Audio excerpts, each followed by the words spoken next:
Üks nurgakivi ajaloos võib-olla kõige huvitavam materjal ja kõige rohkem küsimusi ning arutelusid tekitanud materjal on soojustusvärv Branja. Kuna firma Don Leon on seekord siin Tallinna ehitusmessil ka väljas ja ka värvipurgid on taas kaasas, siis uurime, kuidas materjali läinud on ja kui palju teda Eestis ikkagi kasutatakse. No me oleme väga palju uusi objekte teinud, et siukesed väga problemaatilised kohad, kus on probleemid külmasildadega, kus on kondentsi probleemid, siis nendes objektides oleme saanud need mured likvideerida.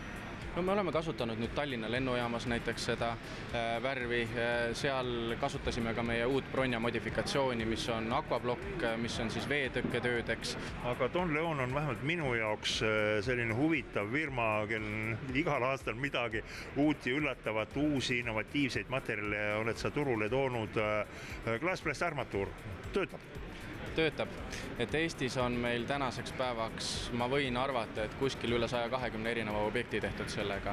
Et sihukesed jällegi problemaatilised kohad, kus on probleemid agressiivsete keskkondadega, kus on soolad, kus on probleemid kaitsekihtidega, siis seal on see materjal väga hästi vastu võetud. Meie sortimenti lisandusid sellel aastal rohke tehnilised isolatsioonid, on mõeldud kõikidele torusüsteemidele, ventilatsioonile. Väga hästi on see Eestis vastu võetud. Tegemist on kivivillast torukoorikutega ja alumiiniumlamellmattidega.